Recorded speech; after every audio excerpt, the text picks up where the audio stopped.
There's no need to drive around South Florida wasting valuable time looking for a new or certified pre-owned Acura. Go to the #1 volume sales dealership in the Southeast United States. Craig Zinn's Acura of Pembroke Pines. Purchase with pace and space in a dealership tailored to your needs. From home buying to providing that personal touch. Contact the 2020 Satisfaction Award winner Craig Zinn's Acura of Pembroke Pines. 888-776-5123. That's 888-776-5123. Or visit them at 15601 Pines Boulevard in Pembroke Pines. With more than 62 years of litigation experience handling insurance disputes, Welton Rayom is committed to resolving even the toughest insurance claims quickly. At Welton Rayom, they don't get paid unless you win. They handle complex personal injury claims caused by the fault of another in both state and federal courts. They handle auto, trucking, motorcycle, slip and fall, and bicycle accidents. Call 954-966-4646. That's 954-966-4646. Welton Rayom can help.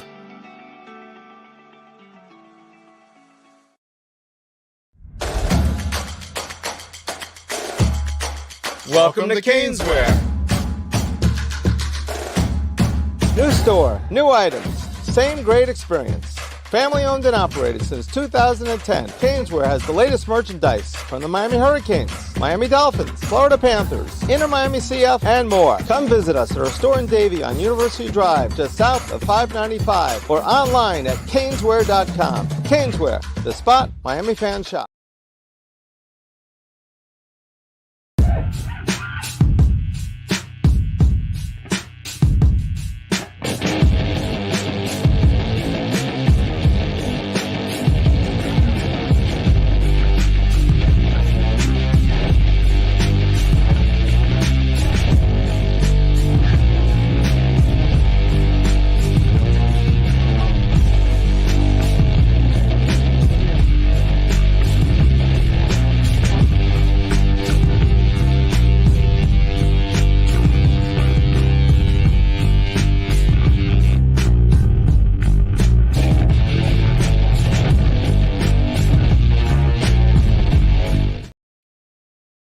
All right, we are live. It is the Squared Circle Digest. I am John Stanley, and we're going to break down SmackDown and AEW Collision leading into AEW All Out.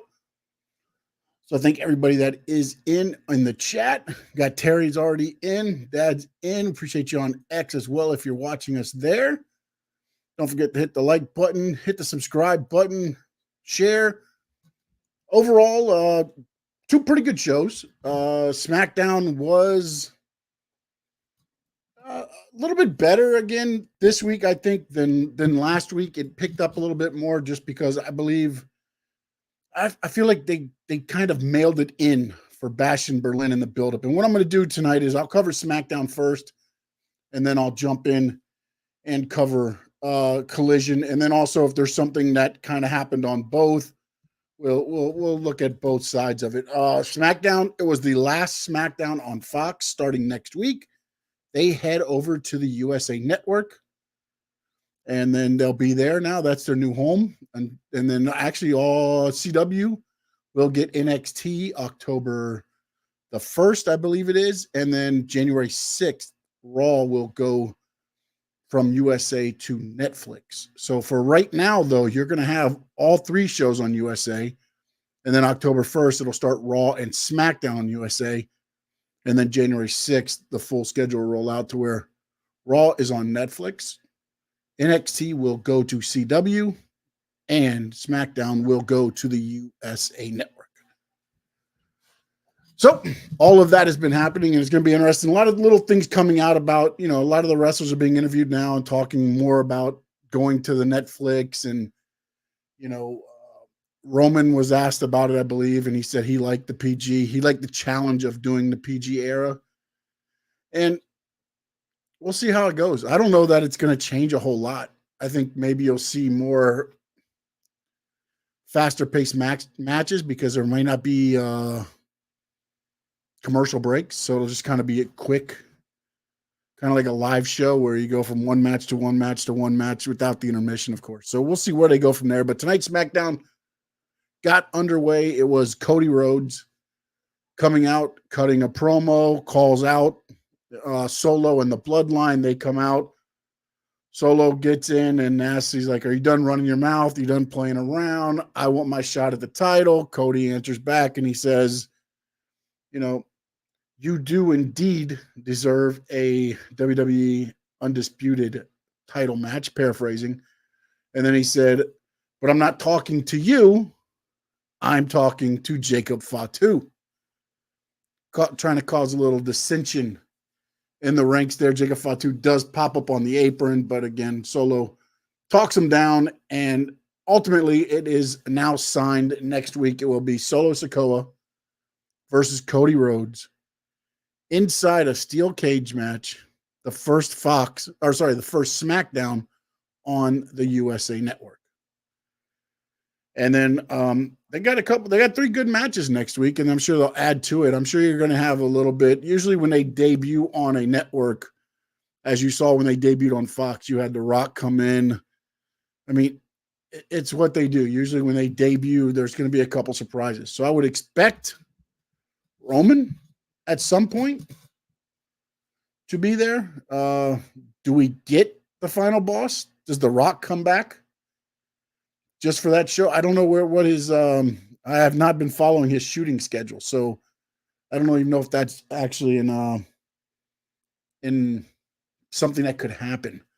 But usually you'll get that kind of surprise when they debut. So it'll be interesting to see where they go. They had Bayley against Tiffany Stratton. I'm really liking the storyline, Tiffany Stratton and Nia, where they're buds, but they don't trust each other. Like Nia doesn't trust Tiffany. And Tiffany's already tried to cash in twice and got caught by Nia. And, you know, she plays the good person. And then this match, Tiffany hasn't won.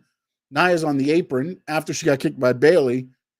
But she distracts the referee long enough to where Bayley doesn't get pinned and then turns around, hits her finisher, and actually beats Tiffany Stratton. So I like the way this story's going because ultimately, I mean, look, we understand how wrestling goes. Tiffany's going to end up, I believe, cashing it in on Nia. But what happens if Nia gets beat before that and then she cashes on somebody else? So you got this, you're kind of laying out this story where you think it's ultimately going to be Tiffany probably cashing it in on Nia. But what happens in the long run if that never has to happen? And now you have, you know, the storyline. I like the way it's being slow played, but also it's still there. Very much real. You had the promo beforehand where they talked in the back and everything like that. So it's being kept fresh up in the front of everybody so that we can see everything with Tiffany and Nia going on. And I like the fact that they're doing that with those two. No Doubt is in. What's up, my man? A-Town Down doing a KO segment with the Edmonton Oiler. Basically the belt. They were just pushing the legacy belts that they have. Man, those belts are so nice, but damn, they're so expensive. So expensive. So then they ended up making basically a triple threat match where it'd be KO versus Austin Theory versus Grayson Waller. That happens later on. The much anticipated Giovanni Vinci debut happens tonight. And Apollo Crews beats him in 3 seconds. It's I like what they're doing with him. Just the whole, you know, arrogance thing. And then he comes in, he's slowly taking off his warm-ups. And the ref rings the bell. Apollo Crews comes up. 1, 2, 3. Done. Perfect. Exactly what they need to do with that. Short and sweet. No Doubt says, I know Nia doesn't always win, but she seems unbeatable with her pure size. Yeah, I mean, again, it's going to be interesting to see. Because I know me and Frankie always do talk about, you know, we think ultimately it's going to be Bianca and Jade breaking up and feuding each other. But to me, either one of them would be viable candidates to take the title off of Nia. And that's the interesting part to all of this, because Tiffany has the briefcase who can cash in.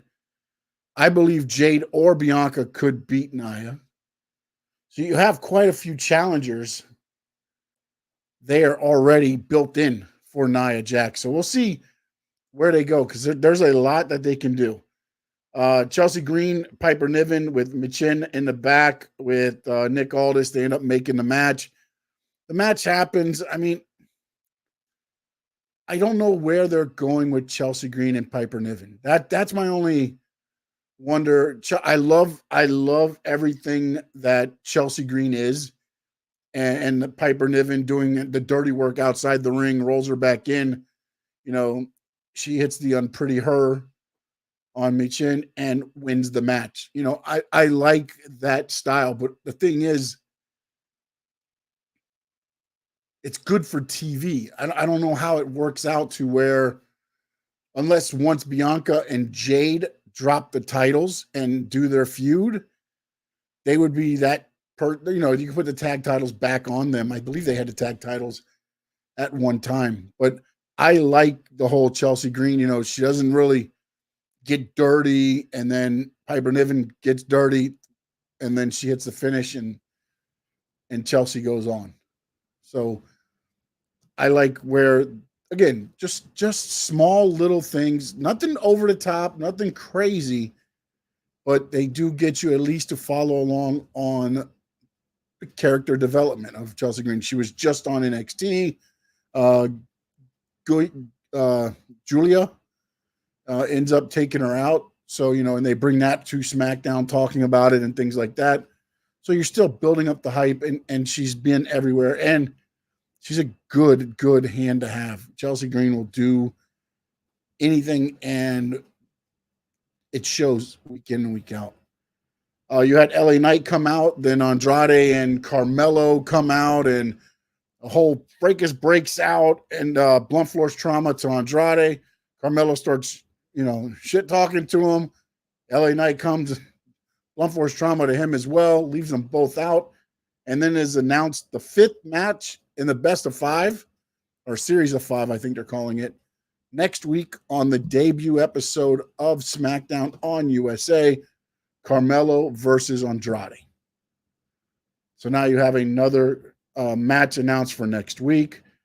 You had Chelsea Green and Mitch in that match there, I said, and then the 8-man tag match was DIY and the Street Profits taking on Bloodline. Again, it's a Bloodline match, right? Tama Tonga and Tongaloa get beat around a little bit. Solo stays on the apron.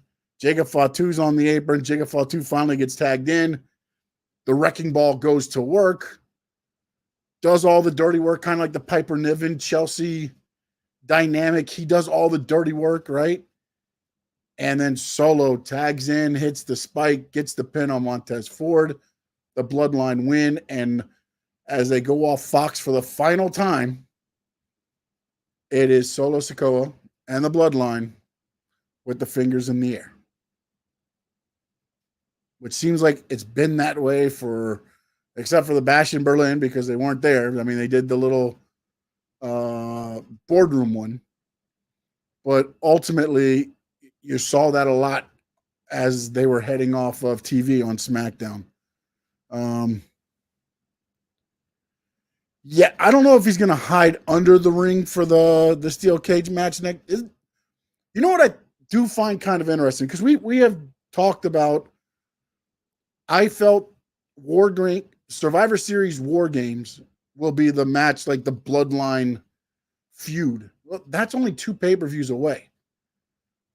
Bad Blood will be the next pay-per-view, October 5th. I thought we would get Cody Solo there. You're getting Cody Solo on SmackDown in a cage match. So it's not like it can be like a disqualification or something. A cage match, you're trying to keep everybody out. So now I wonder where this is going to go for Cody and Bad Blood. That's like a hometown match for Cody. It's in Atlanta. It's October 5th, which is exactly almost a month today. So, I think you could see Jimmy Uso come back next week. I could see him being under the ring. I don't see Roman hiding under the ring. I could see Jey Uso hiding under the ring, disrupting the match, and then maybe all the bloodline come out and start attacking Jimmy and Cody, and then Roman's music hits and he comes from the back. Because again, they really haven't started building up this team yet. If it's going to be and again, I don't know that it's going to be that, but if it is a civil war within the bloodline, you have to start building up those teams at some point. But also now with this move, I don't know who's Cody's opponent at Bad Blood. Do you sit there and say, oh, it's Cody versus Roman? And then Solo costs him no matter who gets the match, ultimately, the other one's probably going to cost him. So do you run that back? And does anybody really believe that it's going to be a one-on-one match if it's Roman versus Cody at Bad Blood? And also, do you do that match at Bad Blood? And I agree, no doubt, way too soon for Cody Roman. Wait. But at this moment now, you've kind of put up the match that I thought was going to be, again, I'm not saying you couldn't have put a match on SmackDown there, but if the bloodline would have, a regular match, you've made it a steel cage match. Where do you go from steel cage? Unless you do a Hell in a Cell, which my understanding, the Hell in a Cell match was going to be Drew McIntyre versus CM Punk. But could you do a Hell in a Cell match, Cody versus Solo? But then that's another cage match as well. So I don't know where they're going to go with this. That's my only thing. And I ultimately think, you might get Cody, hinted at Cody Fatu. Yeah. I think I would have been better off having Cody against Fatu next week. Because you ultimately know Roman's probably getting involved. I hope, maybe they bring Jimmy back. So Jacob Fatu could kind of almost be winning it. And then you come out, although it'd be a bad look for Cody now, because now you're saving Cody from losing to Jacob Fatu. I think they did a good job when it was Solo against Cody. Cody hits the top rope, Cody cutter. They're both laid out. Roman's music hits. So he's not actually coming out to save Cody. You know what I'm saying? So, I'm not against that match. It threw a monkey wrench to me as far as where they were going to go with Bad Blood. I thought it was going to be Solo against Cody at Bad Blood. Then the next pay-per-view would be the Bloodline Civil War, which you could have had Roman again come out. And, you could have Cody win the match, and then after the match, Roman comes out and goes after Solo, because you don't want to have the same finish where Roman comes out, hits Solo, and then Cody pins him. We just saw that 2 pay-per-views ago. So you may be right, no doubt. They may go Jacob Fatu and Cody. That might have been why Cody said what he said tonight, and they had Jacob Fatu jump up on the apron so they could gauge the fans' interest. And then also it's out on social media now. How many people engage with that post about Jacob Fatu and Cody Rhodes? They might have just tested the waters to see if there's any, fans want it or not. And then we'll see if they run it. Because now I think it's got to be that. Terry asked Sean, do you think Jacob Fatu will eventually turn on Solo? I think so, man. I ultimately think, watching his face at him, I know he keeps saying, I love you. I love you. I acknowledge you, my tribal chief. And he does all the right things, but his facial expressions and the way he looks at Solo is kind of reminding me at the end of the Bloodline when Roman and Solo were kind of, not at odds, but, maybe Roman would hit Solo and then Solo would kind of, it's that look already. And I get it. It hasn't been that long, but you're already seeing a little bit of that. And again, one of the things that was kind of thrown out there when Jacob Fatu was going to be there was he could be a plant for Roman Reigns to be in the bloodline to, at the time, the thinking was to protect Paul Heyman. In all actuality, we saw what happened. He came in, they threw Paul Heyman through the table. That kind of rectified that. But could Roman be in the ear of Jacob Fatu as well? 100%, man. 100%. If Solo is busy with Roman, it would open up Fatu for Cody. It would, but I don't think you get Solo Roman.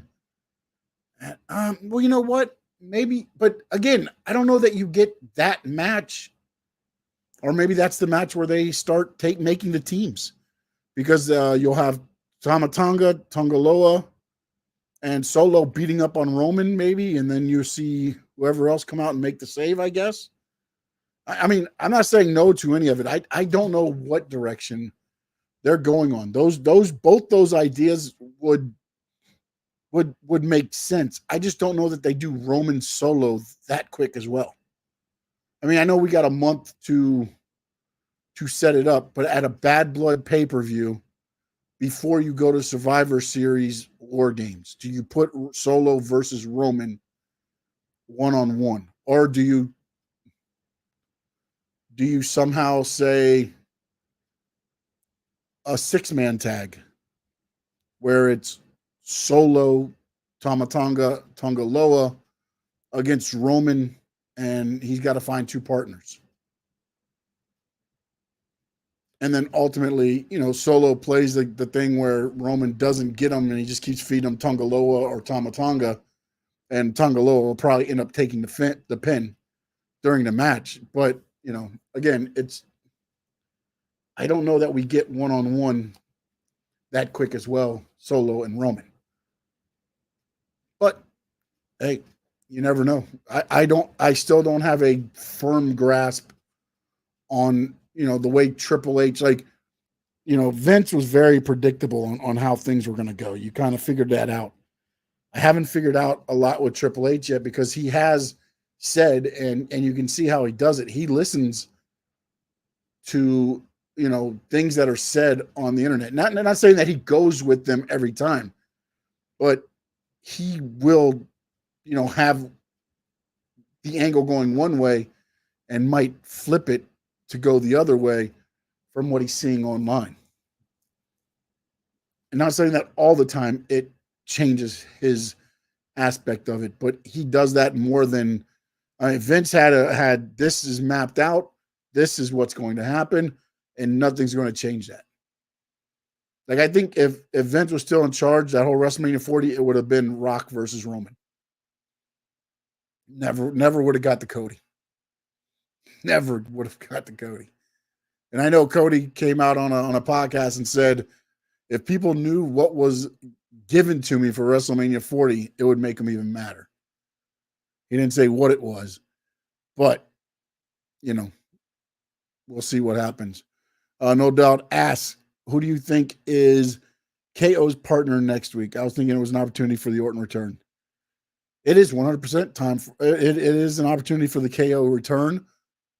And also, and I don't know that they'll do this, but again, it is the first Raw on US, or sorry, the first SmackDown on USA. Could we see Sami Zayn team up with KO? Because I know Raw is in Calgary, Alberta, I believe, because Bret Hart's supposed to be on Raw this Monday. I know today they were in Edmonton. I don't know if SmackDown next week is in Canada or not. If you put KO and Sammy together in Canada, you could do that as well. If it's in Canada. If not, you're 100% correct. It was a perfect opportunity to bring Orton back after, the match with Gunther and that and all that. Now you have Orton and KO back together, RKO. And ultimately, I think you're going to see the same dissension happen with Theory and Grayson Waller at some point. Because you even saw it today, like Theory started going back kind of to his old self where he was, I think KO said something about like, what did he say? Like Wayne Gretzky said one time, what's better than a triple threat? And Waller's like, can you believe this guy? He goes, Wayne Gretzky never said that. And that's kind of like going back to what Austin Theory was before when he was teaming with DIY and they were doing the whole, what was that faction? It was him, Indy Hartwell, Candace, and Johnny. I can't remember for the life of me what they were actually called, but I think you're starting to see that more and more starting to take place. But next week on SmackDown, the first on USA, it's new home. You're going to get Cody versus Solo in a steel cage. You'll get KO and the mystery partner versus A-Town Down Under. And you'll get Carmelo versus Andrade. And I believe, again, most of the time when they go and they move networks, it's a big deal. So you may see some surprises. And this week is also WWE on USA week because, again, it's Raw on Monday. Tuesday is NXT. Friday will now be SmackDown. For the month of September. October 1st, NXT will be Hasta la Vista. It'll just be Raw and SmackDown on USA until January 6th. So there is basically the SmackDown side of the conversation. And now AEW, they go to All Out tomorrow. I was hoping to have Frankie on. He had some things to take care of. I'm going to see if he can go tomorrow at some point. We'll give you our picks.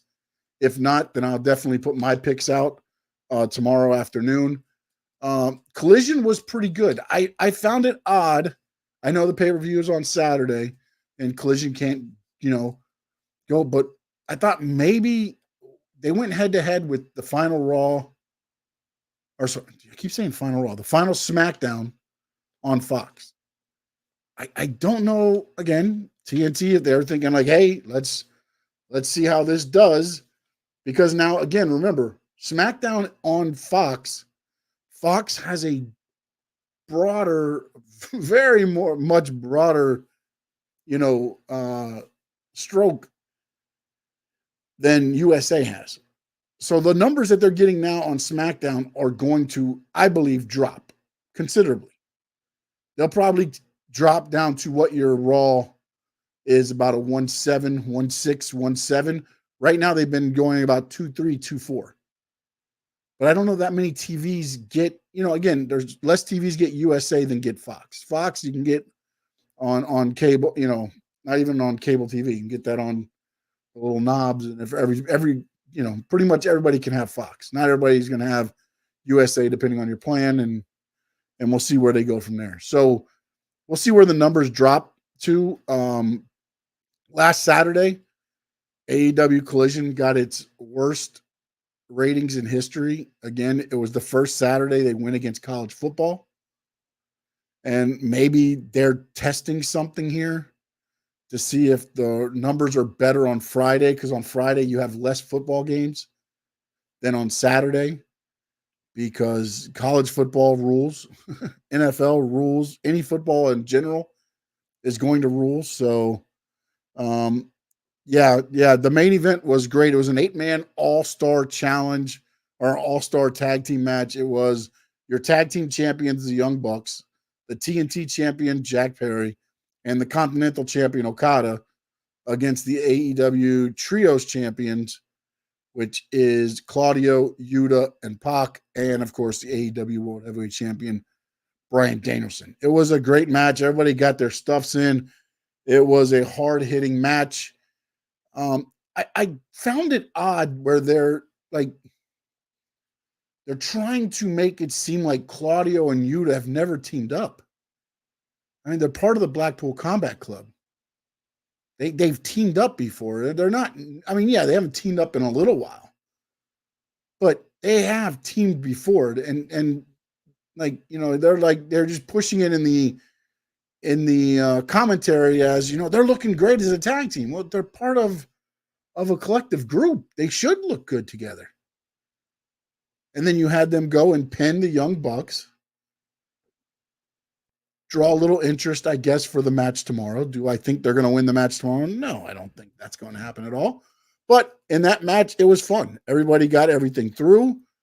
It overran into Rampage, which is why I was a little late coming on here, because the show ended at about 10:12.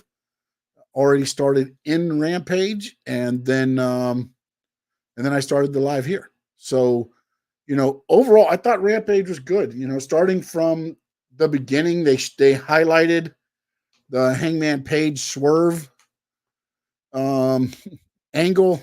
Man, that really got heated up. Pun intended. I don't. It was very interesting because when I saw the house, and I like the fact that Swerve, they went with it as it was Swerve's childhood home. Because when I looked at it and I was like, Swerve's buying that house?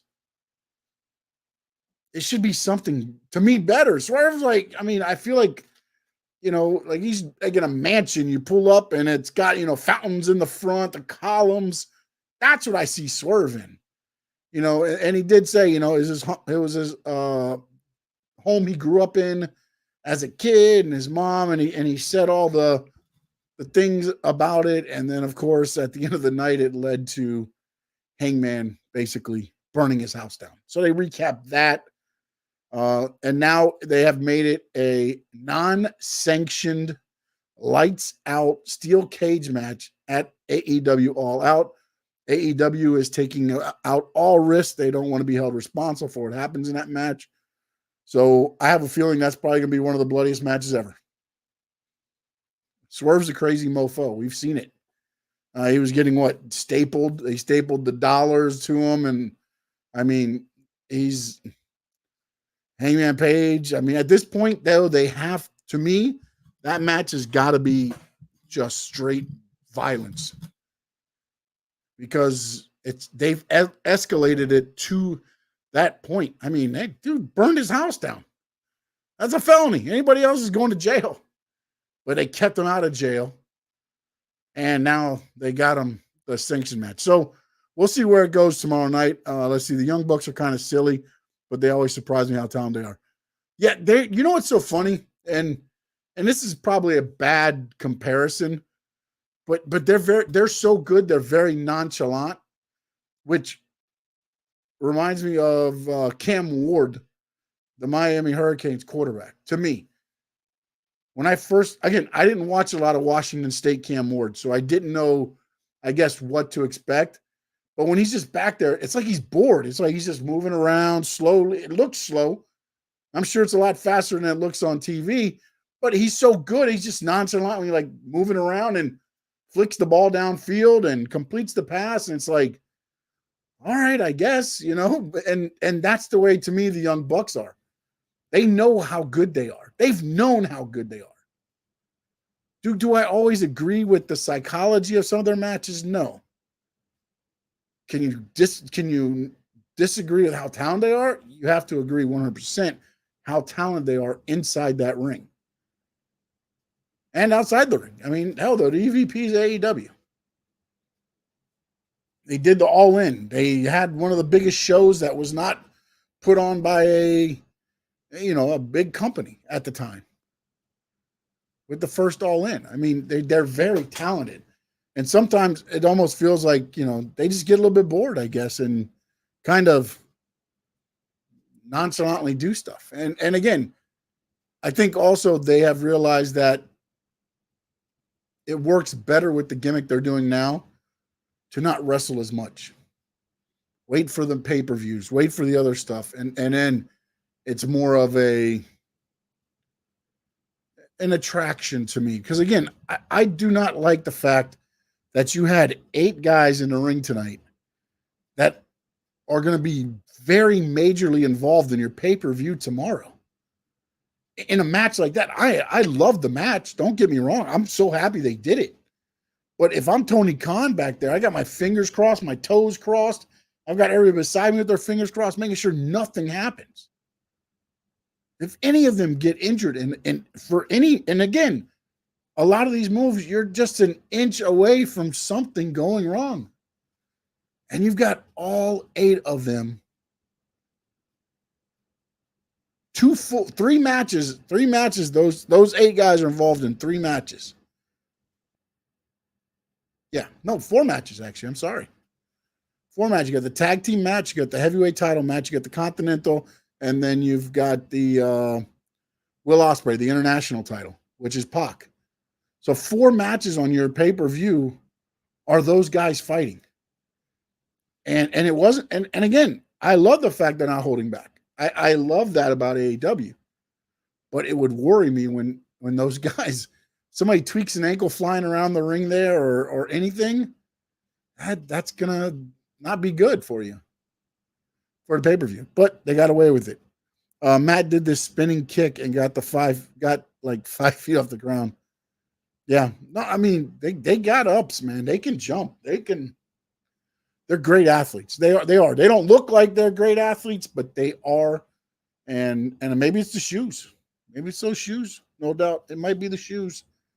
Also on the match, the night, Mark Briscoe, Orange Cassidy, and Takeshita will be the 3. And if you saw the text or what was it, Instagram from Okada, it said Okada versus bitch. So those are the 3 bitches in this match. Orange Cassidy, Mark Briscoe, and Takeshita will be taking on Okada tomorrow in a 4-way. So they look like your drunk uncles from Michigan. Yeah. I could 100% see that. You had also the Grizzled Young Vets took on the Iron Savages in a quick match. It was basically to get to FTR coming out to attack them, and I don't know if they're going to set up maybe for a 0-hour match. Grizzled Young Vets against FTR. We'll see where that goes. The Learning Tree did a segment. They laid out Ishii he was laid out with a chair around his neck. So I don't know if there's an injury there or what's going on there. They did a good sit down with Statlander and Willow to set up for All Out. Shida took on Purrazzo. They had Takeshita against Mortos was a great match. Shida against Purrazzo I thought was a great match. The 8-man was a great match. They had some very good matches to me on the Collision card as well. So, Shida Purrazzo was a great match. And then Shida got the win. CEO came out. Camille, she comes out from the backstage area. Camille comes from the audience area, takes down Shida. They get the kendo stick. CEO hits Camille. Camille gets thrown outside, and then Shida hits the knee on Mercedes Moné. I don't like how weak they make Camille look at all this. I still have, if you're going to bring her in, look at what Marina Shafir with Moxley. She's kicking ass and taking names back there in the back. Like, that's, to me, what Camille should be. Today, she gets hit with the kendo stick, gets thrown out of the ring. What does it matter that she's not out there tomorrow night now? Tonight, they should have laid Shida out to show why Camille is not there tomorrow. Look, I always say the action inside the ring ropes, to me, inside the ropes in AEW is superb, phenomenal, excellent. Are there botches? Yes, it happens everywhere. Every company has that. But the problem to me is, okay, so you're saying Camille, on Wednesday, Christopher Dan says, Camille, you've been raising so much trouble that you're banned from ringside at the pay-per-view All Out. And then tonight, Shida beats them both. So why is she banned? Shida can take care of herself. Tonight, I feel Camille should have laid her out, shown, dominance. Why? That's why I'm not at ringside, because that's how easily we could have taken you out. They didn't do it. Again, it is how they want it to be. So that's where we'll go there. The Acclaimed were in the back. MXM Collection interrupt them. They went to do some kind of tips. I guess the MXM Collection do like tips, and they touch the fingers. Billy Gunn grabs the fingers, and Bowens, in a funny part, says that only one team does things with their fingers in the company. Boom. And then at the end, they're like, that wasn't cool, Kip. And if you don't know, Kip is Daddy Ass's real name. So it was very, very cool thing there. And right now, AEW is doing the thing we've always wanted. They have intriguing angles. They have very intriguing angles. I don't agree with, and again, I don't agree with everything the way WWE does it as well. Like the thing with Camille. And then also, look, man, the Swerve Hangman, like, just, I remember back in the day in the Attitude Eras, they used to crush cars and all that. So I guess it's kind of going that route in a way, but now in modern day, you burned a man's house down. I just don't know where you go from there. Every childhood memory he had, again, they said it was Swerve's childhood home. You just put up in flames and sat in the chair sipping your scotch as he watched his house burn that he just bought that day because he just signed the contract. I don't understand how you keep them apart. If I'm Swerve, you saw him as he's watching this, he's throwing stuff around the ring. Nana usually is always dancing around doing his thing, and he was like, why is he doing this? Which was very cool to do because it really cemented everything. Where Swerve was on Swerve in his matches is usually the one doing this to the other person. Not to this extent, not burning somebody's house down, but he's the one always that made it personal. Even in the first time they took on Hangman Adam Page, he made it personal going to Page's home. If you remember, I think he ate like chocolate-covered raisins. He looked at the kid's book. He went in the crib area. Like, that's what happened the first time they fought. And now Hangman Page just literally set that on fire, doing what he did. But the only issue I have with that is this. Where does it stop? Because the way I like to do wrestling angles, and I get that it's not real life, but I like to blur the line a little bit to being like, okay, if this happened in real life, how would you react to that? How would you go about when I'm looking at angles? Like, how would you go about doing that? When somebody turns their back on you, you feel the hurt. You want to get back at them. You feel the anger. But if somebody burns your house down, like, you're not getting to the building. I feel like they put such a combustible element on this, like, that I don't know. You know what? I'll ask if you're on X and you respond to this, and if you're in the chat room now, if Swerve just pins Hangman Page tomorrow and wins the match, are you satisfied with that ending? In an unsanctioned steel cage match, after you watched a man burn his house down, if he gets the pin, is that good enough for you? And I'm asking as a fan, if you're watching it, and again, I don't know, maybe you're on Team Page or if you're on Team Swerve, but if it's just a pinfall victory tomorrow, does that good enough for you after you've watched the way it's built up to where you watched Hangman Adam Page burn the house he just purchased, his childhood home, Wednesday night, and then you just watch a pin? I almost feel like they have set this match to a very, very high standard. And now I feel like this match has to main event. Bryan Danielson and Jack Perry will have to go probably right before it. Because to me, this will have to be the main event, because I don't know what you do after this match that's going to keep the attention. Because I feel like Swerve's going to be bleeding. I feel like Paige is going to be busting open. I feel like there's going to be just stuff everywhere.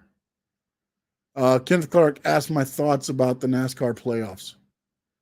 I wish my guy wouldn't have got docked 10 points and dropped down to the middle of it. I like the fact that, Harrison Burton won his way in. I don't know that he's going to go any further from there.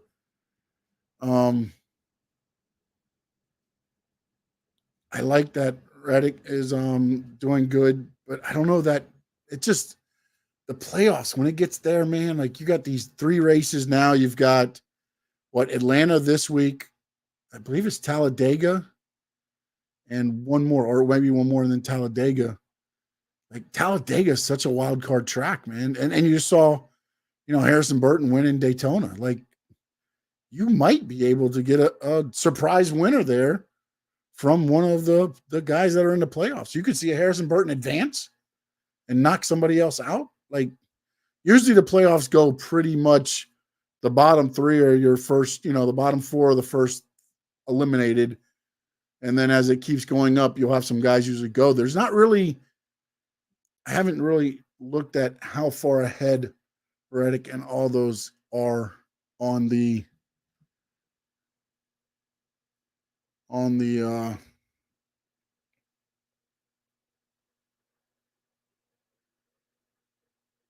sorry, I'm trying to look at the NASCAR things real quick. I just want to see the standings to see where, because I don't feel like this year it's as much. So like he's up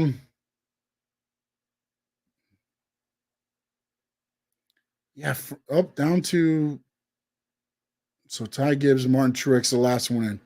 So Martin Truex is 36 points, but then, usually there's like a huge drop between everybody, and it's not this year. It's pretty, there's 28 points divided up from 16th to second there. So again, that's one bad race. You have a bad race in the playoffs, somebody might sneak in and win it there. And then you've got Atlanta, Watkins, Glen, and Bristol. Oh, this isn't. Oh, Talladega's in the second round. I'm sorry, it's in the round of 12. This one is Atlanta, Watkins, Glen, and Bristol. So Bristol's another one where that's a rough track. That's a short race, a short track racing there. Atlanta's racing more like a speedway track. So, man, I think it's going to go pretty much to play. I think it's going to be Larson, Bell, Reddick.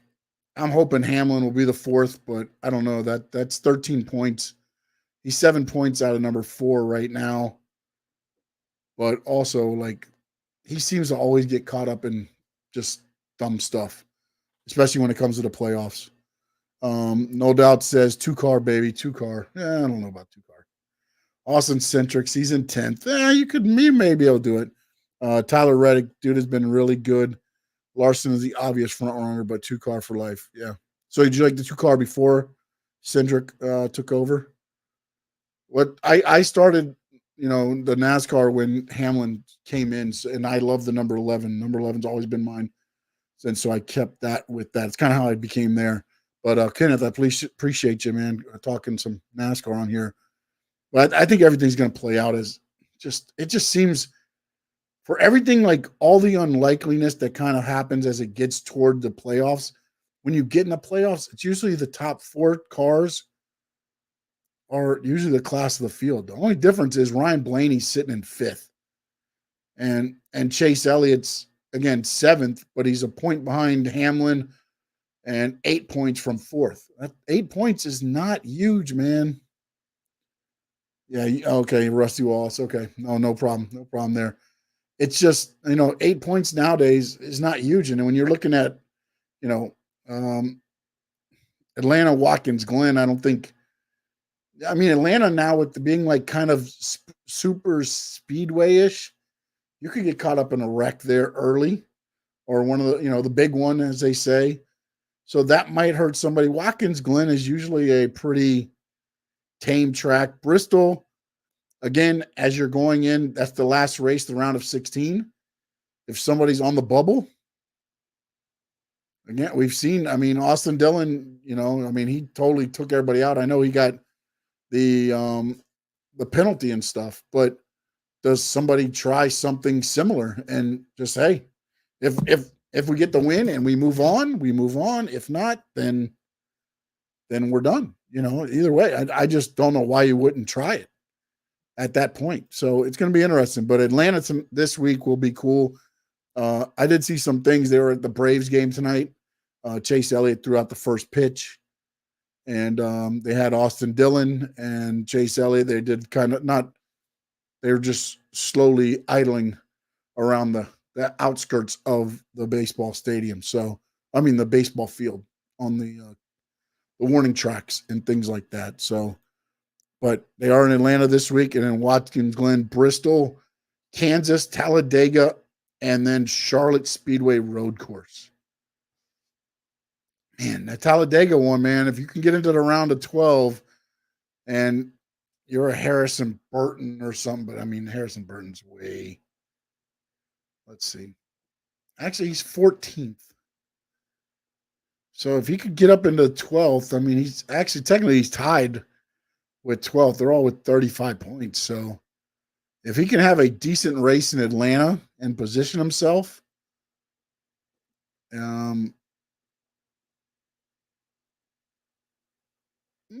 we'll see. I mean, again, if you get at 12, you can get to Talladega. That is a wild card race. All those tracks are wild cards. Daytona, Talladega. I wish they did more of those every once in a while, but I also understand why they don't, because they go through a lot of cars, buddy. Looking at the list and thinking back on this year, I think one of the top 4 wins out. Yeah. I mean, look, if I'm a betting man, Kyle Larson runs good on every track, unless he gets involved in a wreck. But again, he runs well on all the tracks. Tyler Reddick has been very consistent this year. He won the season, the season title. Christopher Bell always somehow ends up being there at the end. I don't know how the hell he does it. And William Byron, same thing. Like they seem to stay in that 12, 15 to 8 range. And then all of a sudden, coming down to the final laps, if there's a caution or something, boom, there's the 24, there's the 20. And it's like, where the hell did they come from? It's the same thing with Logano. Usually, if he doesn't get trapped in a wreck or something, he's up there in the front. It's like, where the hell were they the whole night? Ryan Blaney's turned into a guy like that too. That's what I think. Anybody, honestly, in the top 4, again, Ryan Blaney's 4 points from top 4, and then you've got 7, 8 to Chase Elliott. So I'll say anybody in that top 7 right now. We'll see how it goes. We'll see how Atlanta goes and see any more, but I kind of go with you, no doubt. I think it's going to be somebody out of the top 4. But if Atlanta, you get Chase Elliott might run well, or Blaney might run well. If they win there, they automatically advance now. And now one of those top 4 is out. So, well, actually not yet, but I mean, as you get down, I digress. So, but I mean, as they get there, I mean, man, I don't like next year they took Homestead out of the playoffs. I think Homestead should be in the playoffs at all the time. Since you took the championship race away from us. So we'll see where they're at. So you have the round of 12 and then the round of 8 is Vegas, Homestead, Martinsville, and then of course the championship race in Phoenix. So we are in the playoffs, my friend, the playoffs. And so that is my breakdown of SmackDown, my breakdown of AEW Dynamite, AEW Collision, and a little NASCAR talk for you here today tonight on Friday. So appreciate you guys. Don't forget at Stanley Media _11 on X, Stanley Media House on IG, Threads, TikTok, and of course, Stanley Media House Network on YouTube and on Facebook. Appreciate all the support. Don't forget to hit that like, hit the subscribe, share it, get it out there. I appreciate you guys all the time for being a part of us here on the Squared Circle Digest Stanley Media House. Football season's underway. Be on the lookout also for some NFL talk, college football talk coming your way as well. We're going to start breaking down some of the ins and the outs of what's going on. So I appreciate each and every one of you that tune in every time and support the channel, whether it's the wrestling, whether it's the sports, NASCAR, whatever it is. Appreciate you each and every time supporting here on Stanley Media House Network. Tomorrow, we will do probably depending on how late they go. We'll see. I don't know. Now that I thought about this, I believe it's an 8 o'clock start. We'll see how long they go. If they get done between 10 and 11, I'll go live to do a recap show of AEW All Out. But if they go till midnight, I don't think anybody's really going to want to hear me talk at midnight after watching the show. So we will not do that. But I will give you my picks. They will be out. I might do a YouTube short, depending on if me and Frankie can hook up. If we can do something together, we'll get that out to you as well. If not, my YouTube shorts will be open tomorrow. Peace. In the words of the great Gordon Soley, so long from the Sunshine State.